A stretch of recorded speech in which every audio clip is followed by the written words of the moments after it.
The story begins at King City 3rd High School when someone shouts out the name of our protagonist, informing him that his awakening value is 0. Our protagonist, Ibe, who is placing his hand on the device, is left stunned. A classmate comments that, with a 0 awakening value, Ibe must be someone abandoned by God. Another classmate remarks on his misfortune, questioning why Ibe, someone discarded by divinity, would appear in their King City 3rd High School. His teacher, Dean, informs him that his awakening value is 0, and on his day of awakening, he is doomed to be unable to awaken. The dean also advises that, for the school's reputation and current students, Ibe should drop out. This shocks Ibe, who questions why he should leave, insisting that the government has not set a rule dictating that students with low awakening values must drop out. Suddenly, someone throws a rock at his head. He looks back and asks who did it. The offender mocks him and orders him to leave their school. Another student warns that Ibe will only bring bad luck, potentially causing even the gods to detest and abandon them. His classmates join in the mockery, urging him to leave. Suddenly, Lai Yao steps in, shouting, "Enough." She implores them to stop their behavior, questioning how they can be so heartless towards Ibe, who has been with them for 3 years. A blue-haired student warns Lai Yao not to associate with Ibe, labeling him a pariah abandoned by the gods. He cautions her that she might also be abandoned by the gods and might not be able to awaken. Lai Yao moves close to Ibe, causing him to blush, and urges him not to give up. She suggests that there might be an error in the device. Furthermore, she argues that even if there's no error, it doesn't mean he's unable to awaken. She explains that a low or high awakening value only serves as a reference. Lai Yao reminds him that in history, there are many examples of people with high awakening values who failed to awaken, while some with low awakening values have received God's blessing. Ibe agrees but points out that awakening value, belief, and talent are deeply intertwined. He admits he doesn't trust those gods. He reflects on the events of 3,000 years ago when powerful and unknown monsters suddenly appeared around the world. Even though humans used nuclear weapons, they couldn't eradicate them. The strong nuclear radiation only made them mutate more, becoming even stronger. From among these monsters, 4 Beast Kings emerged. Under the Beast King's lead, human territory was rapidly seized. As civilization teetered on the brink of extinction, 2 god statues descended from the sky. Humans began to obtain God's blessing and develop superhuman abilities by praying to the god statues. The higher the awakening value, the higher the chance of gaining God's blessing during the awakening day, becoming an awakener. Those with a low awakening value, on the other hand, are usually unable to awaken, and thus remain ordinary humans. Anyone with an awakening value of 10 or less is considered forsaken by God, earning their contempt and hate. Ibe sighs, reflecting on how, after 3,000 years, everyone relies on the power of the gods except for him. He opens his system to check Lai Yao's information.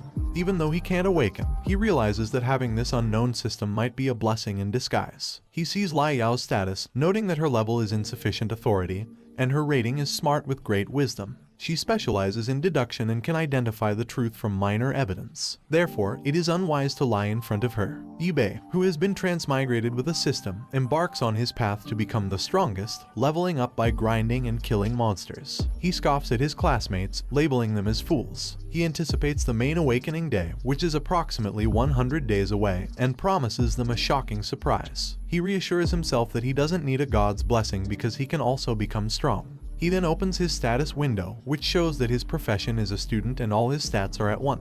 Ibe understands that one has to work hard and cultivate to become stronger. Those with weaker talent will get stuck at a stage where they can never reach higher levels. For him, however, he only needs to slay monsters, gaining experience to improve his combat abilities easily. He resolves to start grinding from this day forward. He points to the ground, declaring that his grinding path will begin with the ant he's pointing at. The ant appears confused. Later, while observing the ant, the system informs him that small ants don't merit a level. Another system notification appears, stating that he has killed an ant and gained only 0.01 experience. The system suggests that he should employ a more effective level-up method, as killing one by one is indeed time-consuming. Fortunately, he always keeps insecticide handy. He begins his ant-killing spree, accumulating experience. As he sprays the ants, he tells them to fear the terror of being dominated by humans, unaware that someone is watching from behind. While he's spraying the ants and laughing maniacally, a boy asks his grandfather why Ibe is playing with ants and speculates that the ants must be terrified.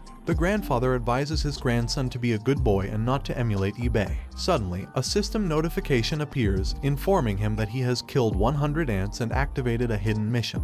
The mission, named Ant's Public Enemy, requires him to kill 10,000 ants within 24 hours. The reward is a skill book called The Ant's Great Strength. Confidently, he accepts the mission and warns the ants of his impending onslaught. An hour later, he agrees with the system's assessment that killing ants to grind levels is not only time-consuming but also tiring.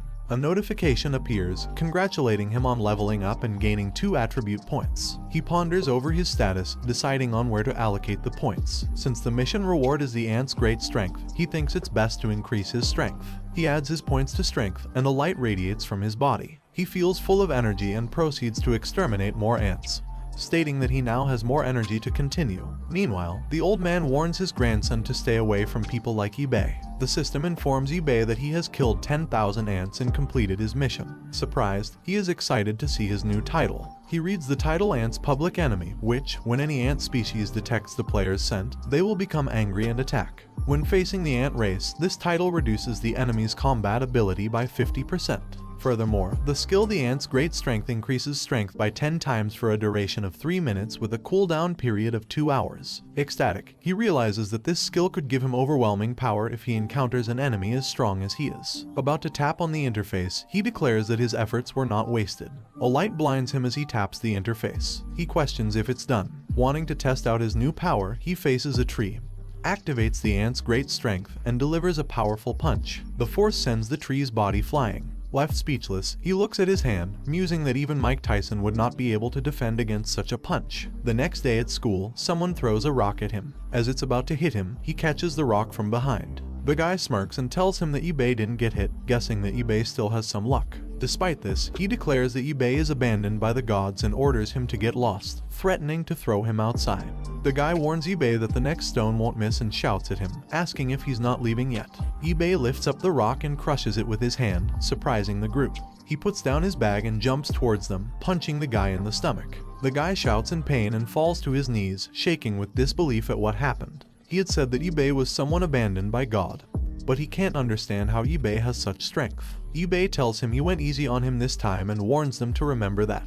eBay looks forward and declares that firstly, he will become an Awakener, and secondly, if they dare provoke him again, he won't go easy on them next time. He challenges any unhappy onlookers to step forward. The group starts running while eBay picks up his bag. He mocks them as a bunch of chickens while someone watches him from above. Lai Yao can't believe that eBay has such strength even before awakening. Later, in King City High School, eBay listens to his teacher. The teacher warns them about a faceless man appearing in King City, urging them to be extremely careful and cautious until the situation is resolved by the law enforcement team.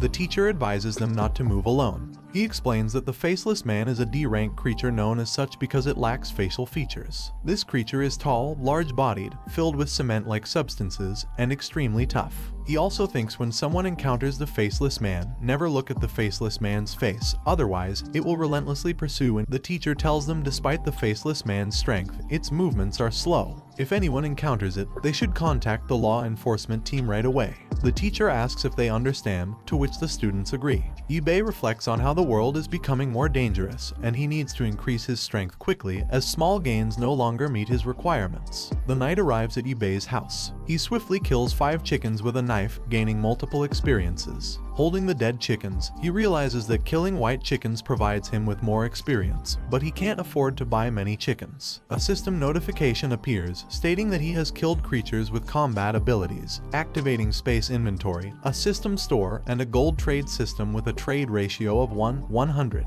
eBay concludes that he must kill a creature with combat ability to activate the system's hidden functions. He instructs the system to exchange gold for money, and the system complies. Looking at his money, he thinks that killing higher combat ability creatures will bring him more experience and money, and the gold can be exchanged for real currency. As he expected, the correct way to utilize the system is to kill stronger enemies. Confidently, he declares that with money, he can kill more white chickens, taking another step towards becoming stronger. Later, at the market, he confidently confidently tells the chicken seller that he wants to buy all the chickens. The seller looks at him, confused. After buying the chickens, eBay finds a deserted alley and begins slaughtering them. System notifications pop up, stating that he killed a white chicken and gained experience. The system congratulates him on leveling up, and he gains 2 undistributed points. He smiles at the experience he gains but notes that the experience from killing chickens is not as high anymore. Suddenly, he hears footsteps behind him. Turning around, knife in hand, he asks who's there. A little girl peeks from the side, starts crying, and runs away, calling for her mother and claiming there's a pervert.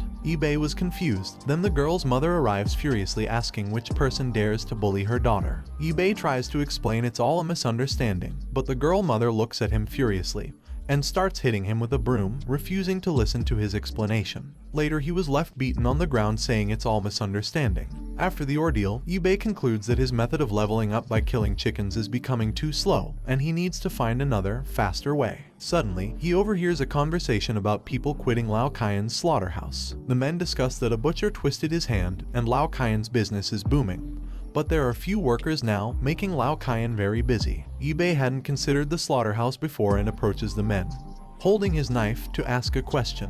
The men, frightened by his appearance, start running away, yelling about a ghost. Frustrated, eBay insists that it was just a misunderstanding and that he just wants to ask about the slaughterhouse and whether they need more workers. Later at the slaughterhouse, he applies for a job and submits his CV. He informs the boss that he heard his butcher quit after a hand injury. The boss reviews his CV and tells eBay that his business is a small one. However, eBay assures the boss that he doesn't want any salary, just to propose a mutually beneficial business deal. At the mention of a profitable business, the boss's eyes light up. eBay tells the boss that he wants to purchase a large number of chickens, ducks, and cows to prepare for his awakening, emphasizing that it's to gain nutrients. The boss, perplexed, asks how much he can eat alone. eBay assures him that he has many classmates and promises that he won't shortchange the boss. He also adds a request. The boss asks what kind of request. He tells the boss he wants to train at the slaughterhouse. Later, he's found gaining experience by slaughtering chickens. The experience is gratifying, as he believes this is the best way to level up.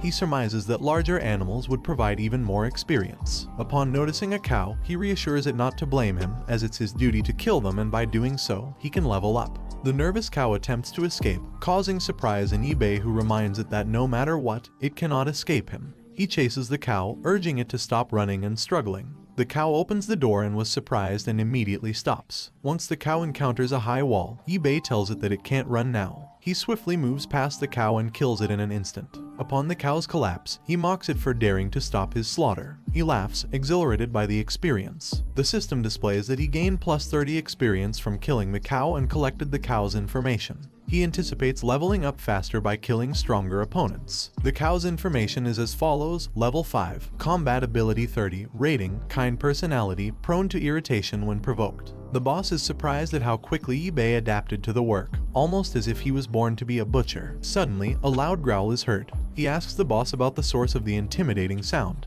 The boss replies that it's a ferocious, single-eyed wolf.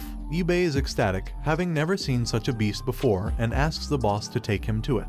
The boss obliges and they proceed to see the one-eyed wolf. eBay sees the wolf's information, Level 10, Combat Ability 120. Despite being badly injured, the wolf exudes a frightening strength. The single-eyed wolf rating is that it runs fast, moves in groups, and has strong teamwork. The system warns him that he would become prey with his current combat ability. The boss inquires if he is scared and mentions that a relative had caught the wolf. The wolf's meat is rich in nutrients and sells for a high price. eBay thinks about buying the wolf to level up. He tells the boss about a student who wants the single-eyed wolf for the awakening day in 3 months, then inquires about the price. The boss informs him that such high-grade goods cost at least 50,000. He is taken aback by the price as he doesn't have that much money, but he calculates that killing the single-eyed wolf will provide enough money. He contemplates why he shouldn't kill the wolf immediately. He proposes to the boss that he should kill it, given its strength. The boss warns him against such a risky endeavor, reminding him of the wolf's ferocious nature. He unveils his knife and reassures the boss, explaining that he has prepared for such an event. He regards the knife as his trump card, which the system identifies as a sharp pig killer sword with an attack power of plus 10. He leaps forward, confident he can kill it and level up. The shackled wolf lunges forward too but is restrained. As he comes face to face with the wolf, he activates his ant's great strength. The boss warns him to be careful, but he stabs the wolf in the stomach. As the wolf collapses, he too falls to the ground. He addresses the boss, saying that he appears quite brave. His boss praised him for killing the single-eyed wolf, even though it was injured. He managed to kill it with a small knife. His boss also told him he was so brave that he was fit to be a butcher. From that point onwards, he would work part-time at the butcher's. A system notification then appeared, showing that he had leveled up and gained 3 undistributed attribute points. As he had expected from the ferocious beast, the reward was impressive, allowing him to level up twice. He also obtained a wolf's claw. The claw increased attack power by plus 50.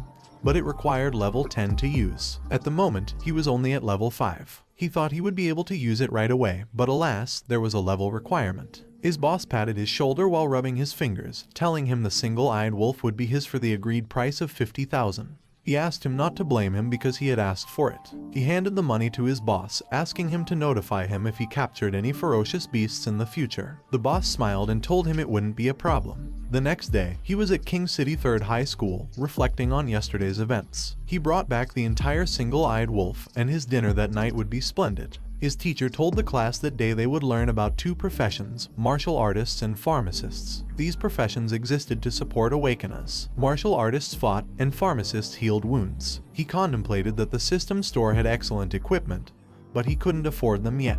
He was frustrated, thinking that money or experience didn't matter. He needed to kill many beasts to obtain the necessary resources, and the path of the butcher seemed to be the only one he could follow. Suddenly, someone tapped him from behind. He turned around to see Lai Yao asking why he wasn't taking notes. She thought it would be helpful for the awakened. He smiled and assured Lai Yao not to worry because he would definitely awaken. Lai Yao asked where his confidence came from. Suddenly, their teacher threw a piece of chalk that hit him in the forehead. The teacher angrily reprimanded them for chatting during class. Once class was dismissed, he left the room, while Lai Yao watched him from behind. Lai Yao was worried that Yibei was under a lot of stress. As a class representative, she felt compelled to help him. Outside, Lai Yao was hiding behind a street pole, watching Yibei. He looked quite happy, making her wonder if she had been overthinking things. Later, Yibei arrived at a slaughterhouse and knocked on the door. Lai Yao was curious about the place as it looked suspicious. She approached the door and pushed it open. She was so shocked by what she saw inside that she fainted. When she regained consciousness, she saw a figure looming over her. She squinted and noticed that the person was about to touch her chest, which shocked her. She slapped Yibei, calling him a pervert.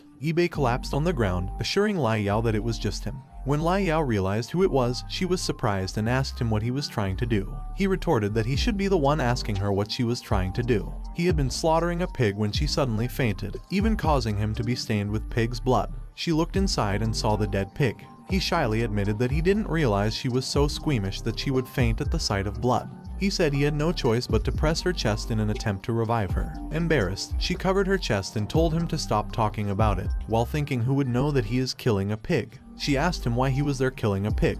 Yibei explained that he had no other choice but to work as a part-time butcher. He then asked why Lai Yao was there. Stammering, she informed him that the next day's class had organized a student museum trip. He had never attended a class activity, so she insisted that he must attend this one. She thought to herself that she couldn't tell him that she was worried about him.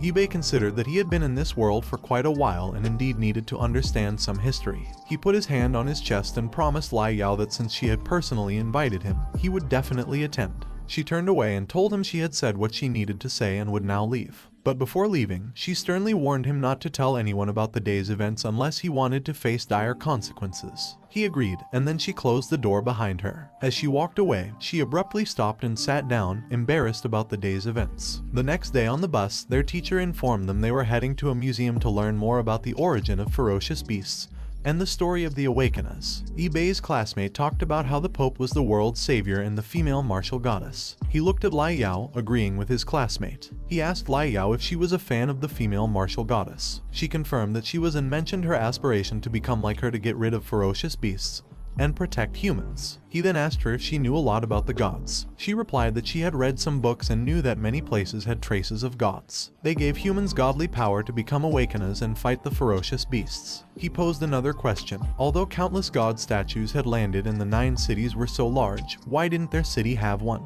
She angrily replied, if you had read books before, you wouldn't ask such a brainless question. She explained that countless years have passed and, other than the 2 statues they found, they had discovered many other god statues. Apart from an unknown statue that didn't change, all the others had developed awakeners. She expressed her confusion about why their massive city, despite its size, had not uncovered anything related to gods, earning it the moniker God Abandoned Land. He was surprised by this revelation, finding it vastly different from his past life. He thought the situation was strange. Their teacher announced their arrival at the museum and instructed them to prepare to disembark. Inside the museum, they were told to maintain silence and proceed in an orderly manner. Lai Yao was ecstatic upon seeing the picture of the martial goddess. Bei was surprised to see Lai Yao expressing such deep affection for someone. She explained that the martial goddess was unique because she and the Pope had coerced the 4 beast kings into signing an armistice, which she believed to be a miracle. As they admired the picture, someone approached from behind. Bei, shocked, swiftly pulled Lai Yao aside, causing her to ask what he was doing and advising him to avoid actions that could be misinterpreted. He positioned her behind him, warning her to be cautious as the approaching figure gave him an ominous feeling. The robed figure halted in the center, startling their classmates as the tall figure remained immobile. The figure then removed the robe, revealing himself as the Faceless Man. Lai Yao was terrified, identifying him as the Faceless Man.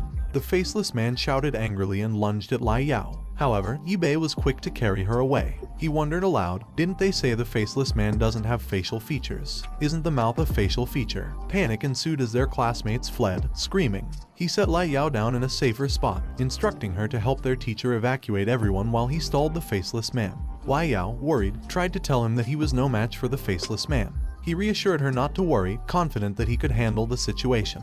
Their teacher urged her to leave immediately, emphasizing that they had no time to waste. She attempted to inform the teacher about Bei, but when she turned to look, he had already disappeared. Meanwhile, Bei was charging towards the Faceless Man. He noticed the Faceless Man holding one of his classmates who was pleading for help. The Faceless Man noticed him and released his classmate.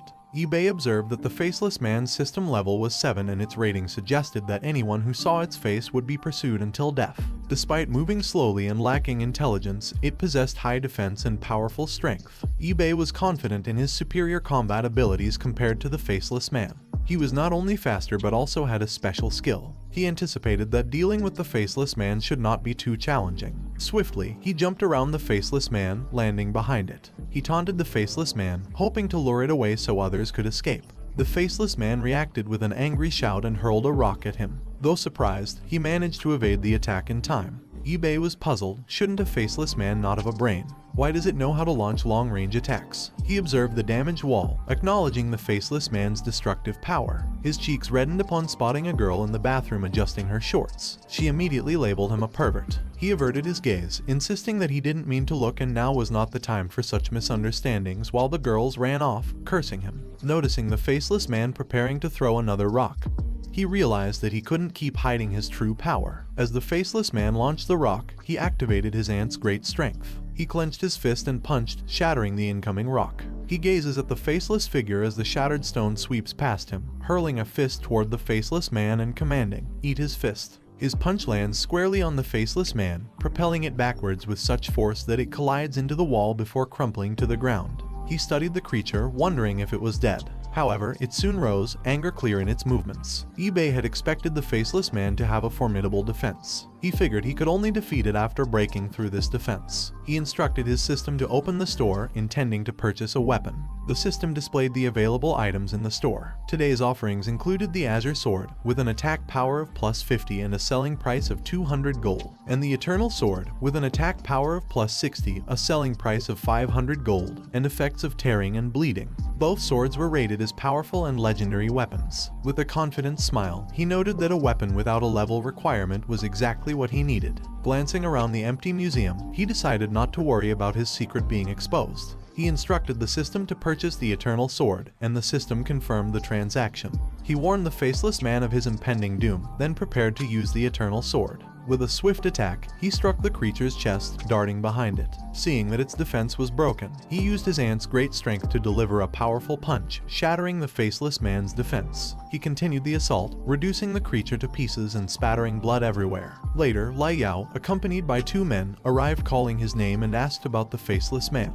He replied, "It's scattered all over the exhibition hall." The system informs him that he has vanquished the Faceless Man, rewarding him with plus 350 experience points and plus 400 gold. In addition, he levels up, earning 5 undisputed points. Considering his advancement, he realizes that conventional animals will no longer suffice for accruing more experience. One of the two men inquires whether he defeated the faceless man single-handedly and without any weapons. He responds, stating that the task wasn't particularly difficult. The bald man suggests an investigation of the scene and advises him to return to school. As he strolls past the bald man, he waves goodbye. The bald man marvels at Ibei's strength despite him not yet having awakened, assuming that Ibei must also be a formidable martial artist. Later, the principal of King City's Third High, Wang Zhenguo, commends him for confronting the faceless man solo. Responding modestly, Ibei tells the principal he's overpraising him, asserting that he is merely a bit stronger than average. Suddenly, someone exclaims that Ibei managed to obliterate the faceless man using only his bare hands, an accomplishment impossible without considerable strength. This declaration draws the attention of everyone present.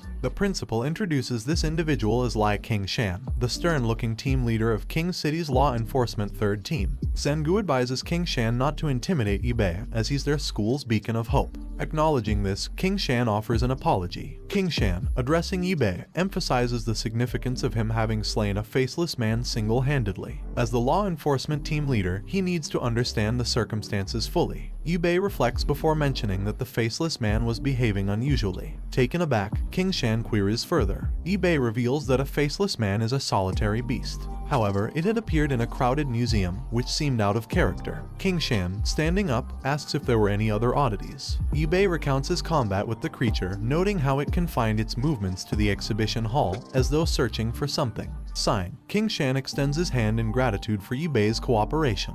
The two shake hands, leaving Ibei wondering if Qingshan is assessing his strength. Suddenly, Qingshan's grip tightens, prompting Ibei to do the same, believing he must retaliate. Qingshan ponders whether Ibei's formidable strength is innate or if there are other secrets to it.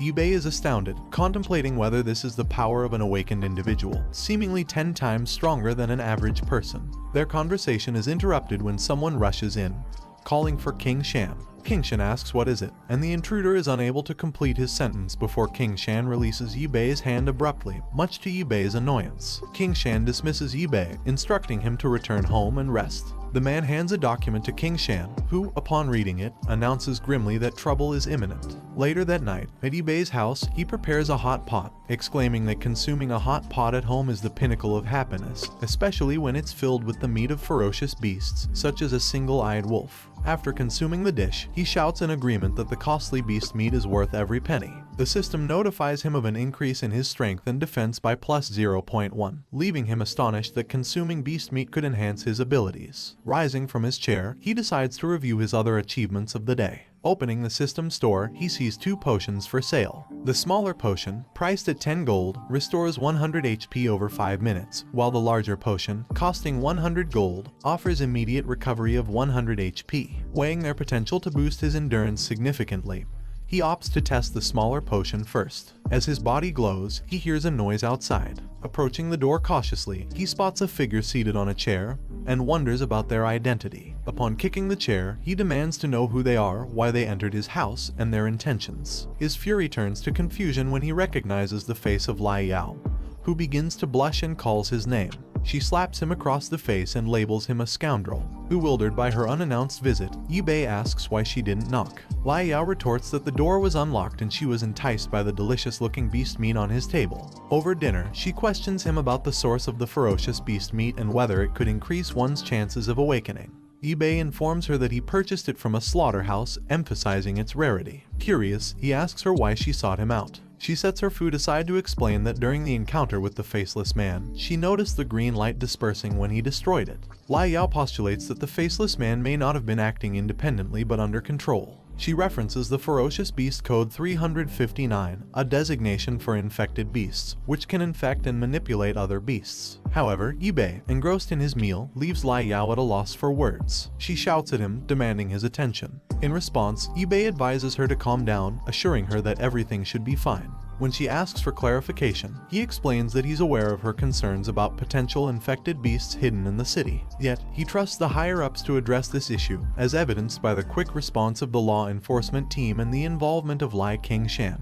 Ibei is more intrigued about why the faceless man risked discovery by appearing in the museum. Suddenly, Lai Yao recalls something and suggests to Ibe that it might be related to a specific matter. When he queries further, she reveals that it involves the tragic history associated with the Qingshan Museum. A long time ago, there was a frail lizard that had experienced a great deal of misfortune, including having its tail bitten off. When this lizard approached the lake one day, it was stunned to find that its entire body had turned black. Gradually, its body grew larger, and those who were once its neighbors became its prey. Slowly but surely, it developed not only wisdom and physical strength but also extraordinary power. No creature could resist the corrosive black fog emanating from its body, and its immense strength made all creatures quake in fear. After thousands of years of combat, it ascended as the undisputed beast king of the region. However, it was not satisfied. It yearned for even more strength and sensed a more potent aura further afield. Drawn to the city, it believed that by consuming enough humans, it could become stronger. It indeed ascended as the fifth beast king among the ferocious beasts. However, at the same time, the Pope intervened. The newly crowned Beast King was defeated, and the Pope laid down an array, sealing its corpse underneath the city to prevent future calamities. The city of King was later built on this former battlefield wasteland. At a point, Ibe asked if the recent events were related to the deceased Beast King. Lai Yao response suggested that there was currently too little information to judge, but given that the leader of the law enforcement team had been dispatched, it was unlikely to be a trivial matter. Ibe, hearing this, began to panic. He couldn't believe that before even leaving the beginner's village, he was already faced with such a boss battle. Lai Yao stood up, expressing her gratitude to him for resolving her doubts and thanking him for the meal. She then warned him to be cautious in all his future endeavors. The following day at school, their teacher reassured them that the law enforcement team had eliminated the faceless man, so there was no need to panic. The news of the law enforcement team capturing 13 faceless men stunned Ibe. His teacher confirmed the news and advised the students not to leave their homes unless necessary, given the faceless man's recent activities. Ibe contemplated the increase in infected beasts but felt that the situation was still under control. However, he was uneasy about leaving the leader to deal with the Beast King alone and resolved to grow stronger himself. The teacher announced an upcoming visit from the Jiangnan area's General Guardian Envoy, advising the students to be on their best behavior to uphold the school's reputation. The announcement brought a wave of excitement amongst the girls, as they considered themselves fortunate to have the General Guardian Envoy visit their school. The boys were astounded, believing their school to be renowned. Lai Yao was taken aback because the Jiangnan area's General Guardian Envoy, Lai Dangxian, was ranked amongst the top 3 Awakeners in China. She felt that the situation was indeed serious. Meanwhile, Ibe found himself feeling uneasy about the General Guardian Envoy's visit, and wondered why he felt this way. Just then, a system notification appeared, stating that player could change their professions upon reaching level 10.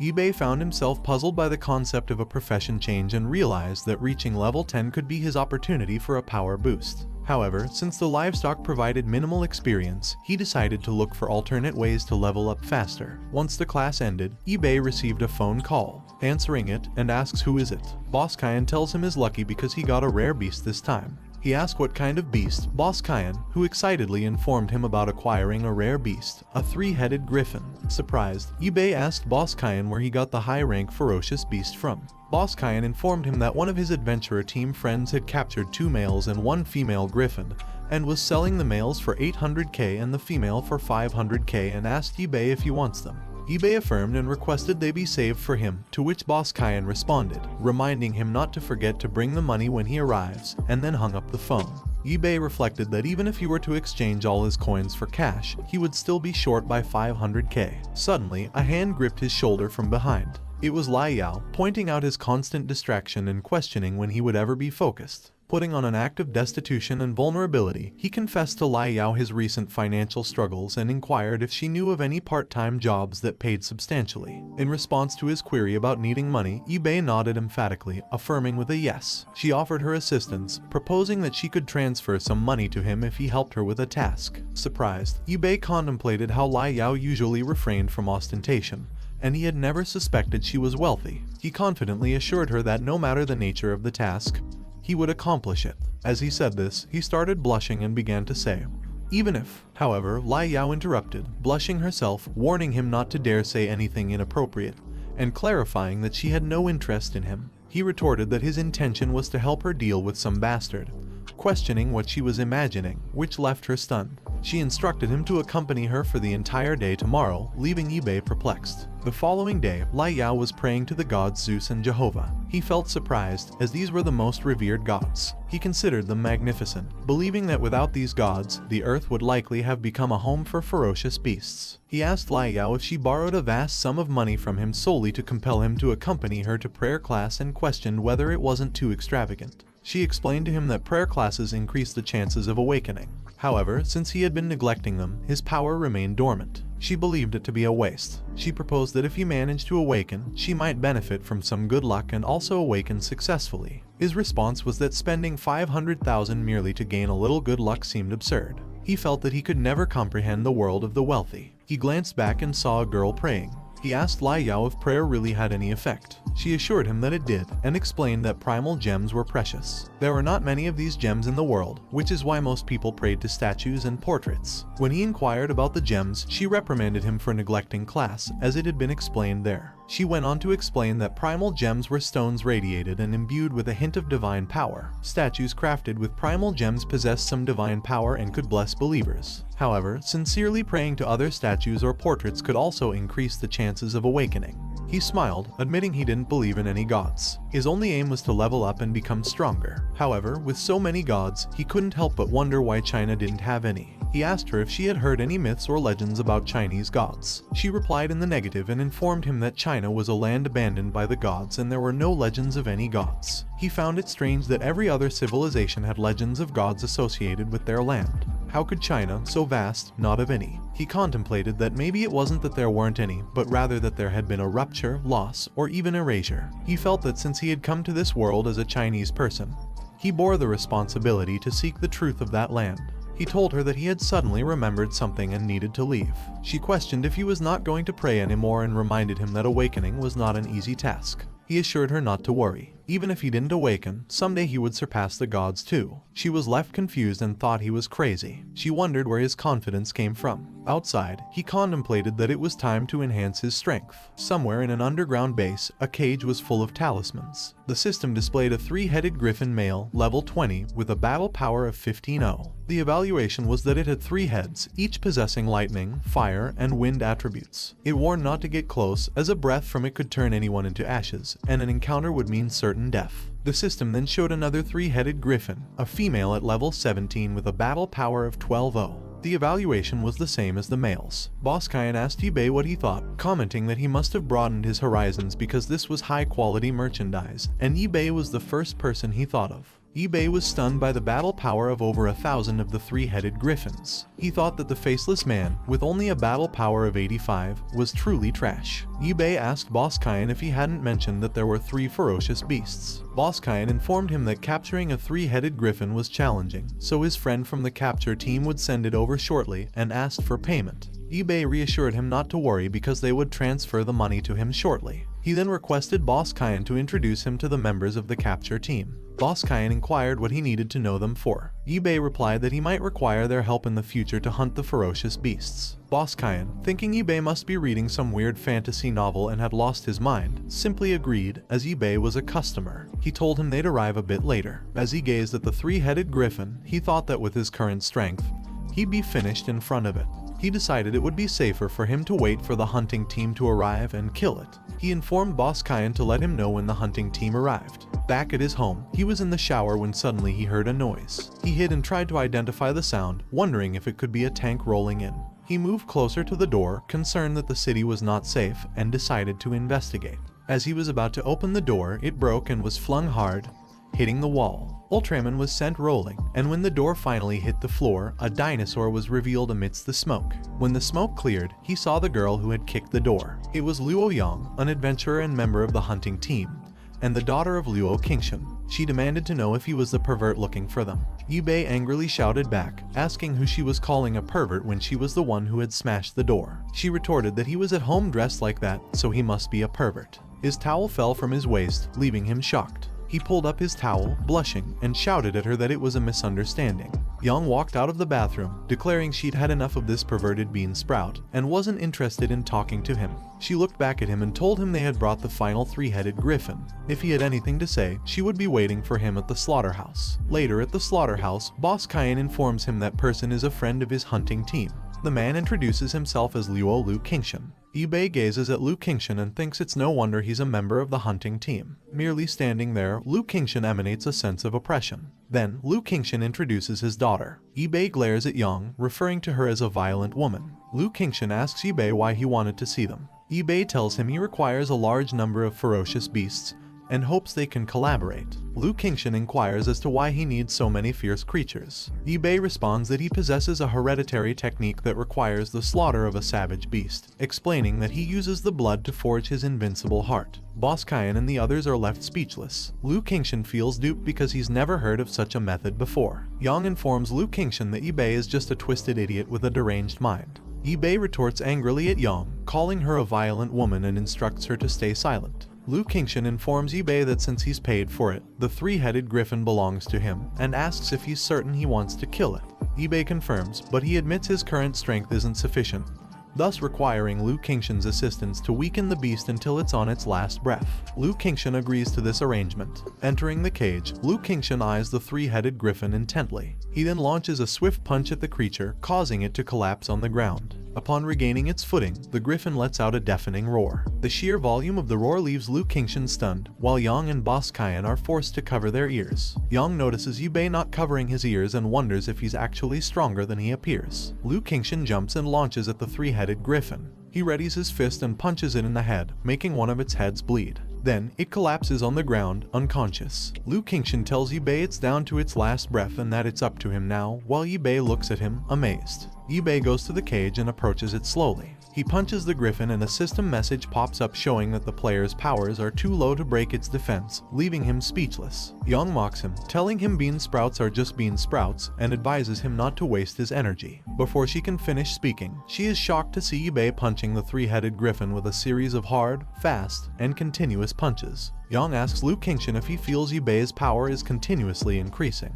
Lu Qingshan ponders whether Ibei has such power without awakening and wonders if the hereditary technique he mentioned could be true. Meanwhile, Ibei continues punching the griffin, repeating 10 times the power multiple times. He angrily declares that he don't believe he can't break its defense. With one last punch, the griffin explodes into pieces while a system message pops up showing that he killed the three-headed griffin, earning plus 7,000 experience and plus 35,000 gold. Another notification from the system pops up, elevating him 7 levels up to level 9. Additionally, the system congratulates him on gaining 21 undistributed attribute points and acquiring the skill Lion's Roar. Lion's Roar, which consumes half of his stamina, can unleash 3 times the combat power in one roar, attacking all enemies in front. The special trait of this skill is its certain chance of defeating the enemy and causing internal injuries. Examining his stats, Ibei contemplates the fact that Lion's Roar is an AoE skill, and considers how he might use it. He smiles, realizing that leveling up by killing higher level monsters indeed works. Lu Qingshan calls him over. When Ibei looks back, Lu Qingshan tells him that while he has impressive strength, he unfortunately does not know how to utilize it. He suggests that if Ibei undergoes formal training, he could improve by at least another 20%. He then walks away, waving, and informs Ibei that if he wishes to improve, he can find him at the Qingshan blacksmith shop. Ibei waves back, promising Lu Qingshan that he will definitely go. Yang calls out to Lu Qingshan, causing him to stop. He comments on how, after killing the three-headed griffin, Ibei's aura has become stronger and how truly incredible it is. The next day, at Ibei's home, he is practicing with his sword. He considers how dealing with the griffin even after its death is still so troublesome. However, he also acknowledges that the three-headed griffin should indeed provide enough for him to eat for a while, and should also significantly increase his attributes. Suddenly, his phone rings. He answers it, and Lai Yao angrily asks where he has been, informing him that he has been absent from class for a day. Ibei tells her that he has something to confess to her. At school, Lai Yao is shocked and repeats his statement. She tells him that she's coming to his place right away, leaving the 2 guys behind her confused. She immediately starts running, thinking she has to hurry over. Later at Ibei's house, Lai Yao was chasing Ibei, asking him to save some food for her. However, he retorted, "Quick hands have, slow hands have none." Once they finished their meal, they were both satisfied and burping contentedly. She was surprised to find out that he had borrowed money to buy three-headed griffins. He agreed, but confessed that he hadn't expected her to overhear his cravings for three-headed griffins and show up in less than 10 minutes. Feeling shy, she protested, saying that monster meat could improve physical fitness, so skipping a class for it didn't matter. Ibe burst into laughter, and when she asked why, he replied, still chuckling, that he'd just imagined a scene of Lai Yao leading the class and skipping school. Lai Yao punched him in response, prompting an apology from Ibe. She then asked him if he had been following the news that day. She told him about the law enforcement team issuing a red alert that morning and that the chief guardian of the Jiangnan region had arrived in Qingcheng City to oversee the situation. With gravity in her voice, she told him she feared a significant crisis was brewing in Qingcheng City. Ibe felt that Lai Yao's analysis was plausible, as he'd been feeling an ominous unease lately, like something significant was about to transpire. All he felt he could do was level up as quickly as possible. Suddenly, Lai Yao took out a notebook from her bag, making Ibe ask what she was planning. She slammed the notebook on the table and informed him that they couldn't go back to school now, so she'd just give him some extra lessons. He was surprised and wondered if he had heard her correctly. She responded by criticizing him for refusing to go to the museum without possessing common knowledge, making Ibe scream loudly. Later, after an exhausting session of learning, she praised him for how well he had done and encouraged him to keep up the good work. The prospect of continuing these lessons in the future seemed to drain the life out of him. When he asked if they had to persist with this regimen, she shot him a sharp look and asked if there was a problem. He awkwardly replied, no problem. As they were leaving, she told him they'd see each other the next day. He suggested that he should escort her home. She blushed, looked away, and told him it wasn't necessary as she only lived 3 streets away, a 10-minute walk. Ibe insisted that they hurry as it would be more dangerous after dark. While they were walking, Lai Yao felt something strange. She commented on the beauty of the sunset, but Ibe seemed distracted. When she asked if he was listening, he apologized, admitting that he'd zoned out, and asked what she'd said. She brushed it off as nothing and urged him to quicken their pace as it was getting dark. He glanced to his side and stared down the dark alley. He called her name, asking why she didn't stay at his place since his house had enough room for 2 people. She shyly looked back, questioning what he had said, while contemplating his straightforwardness and wondering if she should agree. Suddenly, he heard a voice counting and mentioning a wooden man. He quickly grabbed Lai Yao and urged her to hasten, which made her inquire about what was happening. He thought he had detected an unusual presence in the alley, certain that it was a monster. When she asked him if they were retreating, he informed her of several other presences ahead, making the situation quite troublesome. Then, they stopped and observed a crowd of wooden puppets advancing towards them. The wooden puppets looked at them ominously. Ibe realized they were surrounded. A wooden puppet informed them they were to be punished. The system popped up, displaying the wooden man at level 8, with a combat power of 100. The evaluation indicated that, except for the head, it was entirely made of wood and moved stiffly. It enjoyed playing the wooden man game and would administer punishments to anyone who broke the rules. A note indicated that the punishment of the wooden man was to transform the rule breaker into a wooden man as well. Ibe smiled confidently, thinking he'd have to face more trouble, but it turned out to be only a combat power of 100. When she asked if they could break through, he replied that it wasn't necessary and assured her not to worry, promising to handle everything promptly. She warned him not to boast, but he just smiled confidently and asked her to cover her ears as he prepared to attack. The wooden figure lunges at them, then it uses the lion's roar, an attack that drains half its stamina but delivers thrice the normal combat power. With a single roar, it targets all enemies before it. The ability has a certain chance of deafening enemies and shattering their internal organs. It strikes the wooden figure, which breaks apart.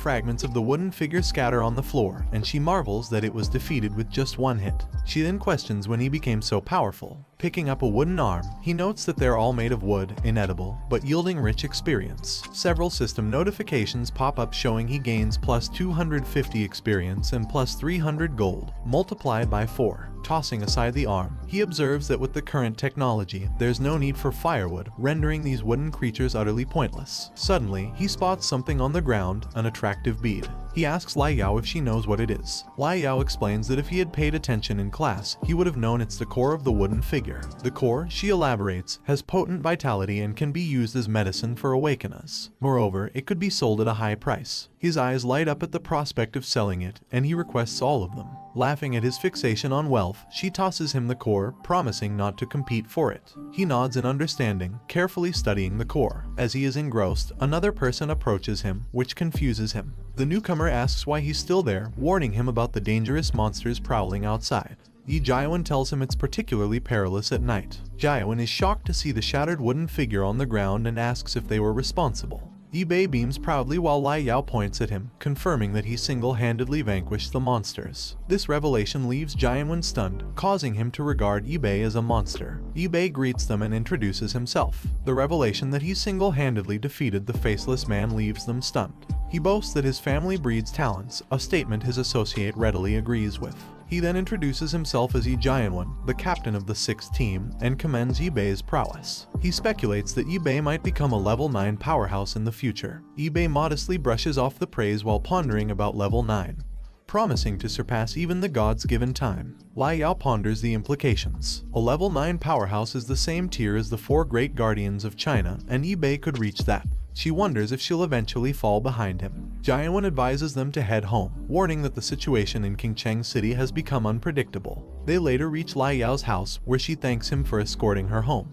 She tells him that the Monster King has set its sights on the corpse of the dark magic lizard, spelling trouble for Qingcheng City. He reassures her, claiming that solutions always present themselves when needed. As she closes the door, he is left dumbfounded, wondering what just happened and whether he offended her in some way. At the underground slaughterhouse, Yi Bei is poised over the body of a dead 3-headed griffin, a knife in hand. Lai Yao challenges him, doubting the effectiveness of his much-boasted family technique. He studies the 3-headed griffin and muses that even with the wooden monster and the male griffin's experience, he's still far from leveling up. He glances back, asking her, "Didn't you say you caught a boss-level griffin?" Qingshan invites him to follow, which startles him. Qingshan tugs at a cover, revealing the monster, a 3-headed griffin, boss level, level 22, with a combat power of 19-0. The system warns that the Griffin King possesses lightning, fire, and wind abilities, advising to steer clear. Yang inquires if he's frightened, informing him that 1 in 100 griffins is a Griffin King, a challenge beyond his abilities. Despite the Griffin King barely clinging to life, Qingshan doubts his ability to harm it. She teases him, calling him Freaky Bean Sprout, implying that he should give up because the task is too daunting.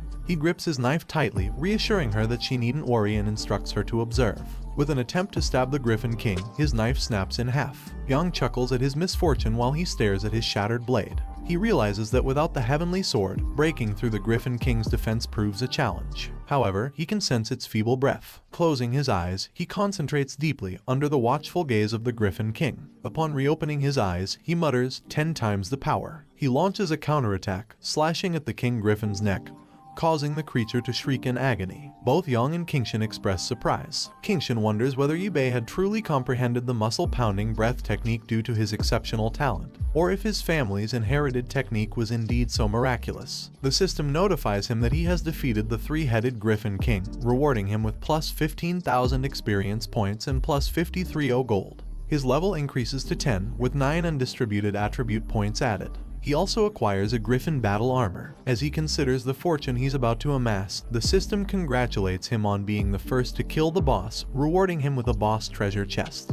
Furthermore, he has met the job transfer condition. The system then prompts him, asking if he wishes to initiate the transfer process now. They were all silent for a moment. Lu Qingshan told Yi Bei that he hadn't expected him to comprehend the art of muscle-pounding breathing at such a young age. In response, Yi Bei proudly stated that he was, after all, a genius. However, he decided not to reveal to Lu Qingshan the existence of his system. Yi Bei then turned to Boss Qian, but was interrupted when his system alerted him that the boss's treasure, the Griffin battle armor, had been sent, urging him to check on it. Without delay, Yi Bei hurriedly assured Boss Qian that he had transferred the money and excused himself. This left them confused. As he ran, Yi Bei could not help but feel exhilarated at the thought of the amazing armor he'd acquired from the boss's treasure chest. He was eager to try it on. Later, at Yi Bei's house, he examined the Griffin battle armor with a gleeful smile, remarking that it truly was a boss treasure. It offered incredible defense and even the ability to fly. He pondered whether the heavenly sword would even be able to penetrate it.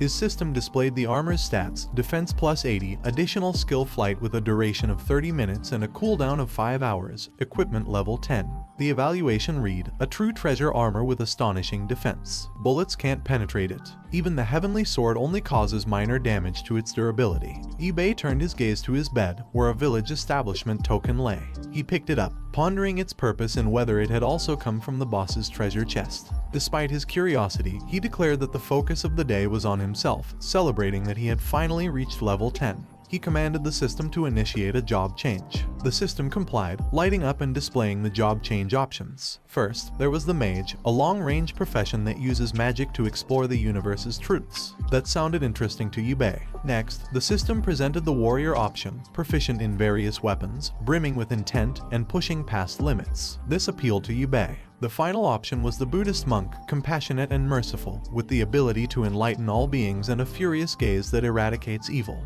After considering the job change options, the system prompted Yubei to choose his preferred direction. He selected the warrior job, stating that it suited him best. The system confirmed his choice. Job change selection detected warrior. As he felt a surge of energy course through his hands, the system began the process, stating job change initiated. Muscles, meridians, and bones are being strengthened. Pain surged through his body as a powerful light emitted from him. The job change process commenced shortly after. Despite the discomfort, he successfully transitioned his role and felt a powerful energy coursing through him. Once he'd finished showering, the system presented his stats. His job was now a level 10 warrior with combat power ranging from 650 to 900. His strength had grown from 19.3 to 62, agility remained at 7, defense at 10.2, and intelligence at 10, with 30 unallocated attribute points remaining. His skills included Ant Power and Lion's Roar. His inventory consisted of Azure Wolf Claws, a Heaven Sword, and Griffin Battle Armor. He studied his stats and realized his combat power had tripled. He felt confident that defeating the Griffin King would now be an easy task. He placed his drink on the table and sat down. He pondered that typical monsters would no longer provide him the experience he needed. It appeared that it was time to venture into the wilderness. The system alerted him that he had reached level 10 and that the main quest had been initiated. Displayed was the primary quest of the War God's Path, which required him to earn the recognition and admiration of at least 10 million people through his martial arts. The evaluation of this quest was that as a warrior, his fame should resonate worldwide, and he should be admired universally. This was the first step toward becoming a war god. The quest's inspiration was titled Warpath Mastery. Another system notification introduced a side quest named Showing His Edge. The quest required him to slay 20 beasts above level 10. The evaluation for this side quest suggested that a warrior could avoid bloodshed, and by undertaking this mission, he could demonstrate his progress and further embark on the warrior's path. The quest rewards included 1,000 gold and 15,000 experience points. Ibe contemplated how the system seemed to push him towards the wilderness. If that were the case, he thought it was time he experienced the dangers of the wild. In Qingcheng City, he found himself at the Adventurers Guild. He gazed at the building, realizing it was the place where wilderness exploration quests were issued. He watched as a man standing on a chair called out, recruiting hunters for the Golden Winged Tiger King. They needed 4 third-rank warriors urgently, and particularly a wind attribute awakened individual. The price, he said, was negotiable and positions were on a first-come, first-served basis. Turning around, he saw another man shouting about a mission to collect 100 snake gallbladders from the 10,000 snake caves, with a reward of 8 million coins. The Adventurers Guild reminded him of his past life's online games. However, he noted that about 80% of the guild's members were awakened individuals, reflecting their elevated status. A young woman approached him from behind, inquiring if he was a newcomer and if he required any help. She expressed her joy in assisting others. He responded by calling her auntie, indicating he was just browsing. This term angered the woman, who he learned was named Menu, and she demanded to know why he had called her auntie. Flustered, he rationalized that he was only in his 2nd year of high school, and if not auntie, then what else could he call her? Menu retorted, calling him a brat and threatening trouble. At that moment, Yang called to him from behind, asking what he was doing there. He looked back and saw Luo Qingshan and Yang waving at him.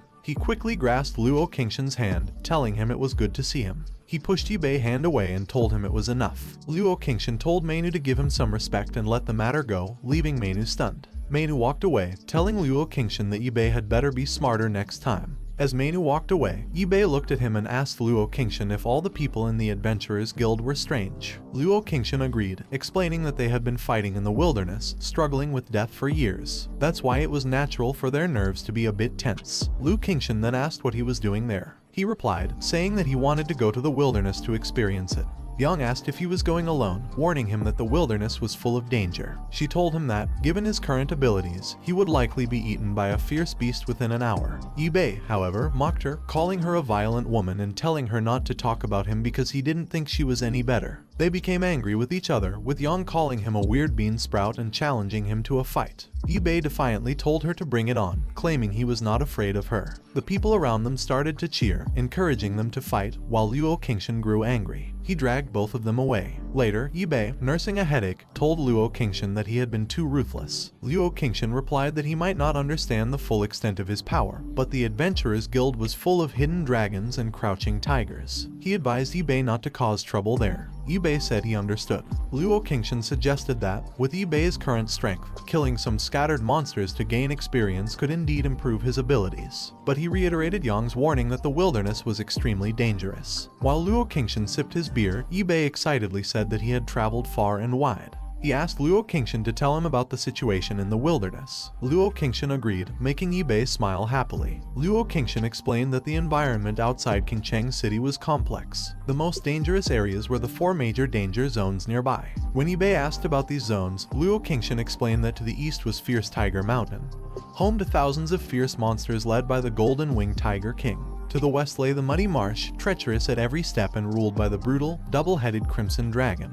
The south held the Enchanted Flower Sea, beautiful yet deadly, ruled by the 1,000-armed flower demon who enjoyed draining the life from people. And 300 miles from Qingcheng City was Mount Lu, where the most powerful monster in the area, the stone statue of the Ghost King, resided. Opening a map, Luo Qingshan pointed out these 4 major danger zones outside Qingcheng City. In addition to these, he warned that other places were also full of dangers. Ibe smiled, imagining all the fierce monsters and wondering how many levels he could advance by killing them. Luo Qingshan saw Ibe smiling and wondered why Ibe seemed more excited than usual. Clearing his throat, Luo Qingshan advised Ibe that he could enhance his strength by dealing with scattered fierce monsters. There was no need to venture deep into the wilderness. However, Ibe reassured Luo Qingshan, affirming that he understood what he needed to do, and, acknowledging that time was of the essence, announced his imminent departure from the city. Later, at the defense wall of Qingcheng City, Ibe was halted by the military. They informed him that he was in a restricted area, inquiring whether he had a pass and why he was attempting to leave the city covertly. Unexpectedly, Ibe pointed behind the soldier, alerting him to the presence of a flying fierce monster. When the soldier turned back to check, he found nothing. Confused, he turned back only to find that Ibe had vanished, leaving him wondering about Ibe's whereabouts and questioning why he would risk his life unnecessarily. Meanwhile, in Jixing Town, Ibe studied a rat, remarking to himself about the desolation of the outside world. As his system displayed the red-eyed giant rat's stats, combat power, and evaluation, he prepared for battle, drawing his spear and summoning its power. The system revealed that his Wind Thunder Spear had an attack power of plus 350, was worth plus 3,000 gold, and inflicted wind and thunder attributes. The effects of a wound inflicted by the spear were severe. The wounds would continue to tear, and the surrounding flesh and blood would be struck by lightning, causing necrosis. The item was at level 10. With these considerations in mind, he launched at the rat, seeking to test his abilities. His attack was successful, killing the rat and breaking the ground in the process. The system rewarded him with plus 3 experience and plus 1 gold.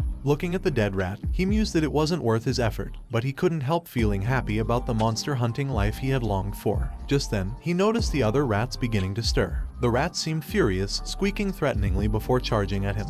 He considered changing his strategy. If tackling individual rats was ineffective, he would try fighting them as a group. With perfect timing, he decided to test a new move. He leapt to avoid the rats and activated a warrior technique with his spear, invoking the Wind Thunder Spear. Conjuring images of dragons and eagles, he struck at the rat below him, causing a huge explosion.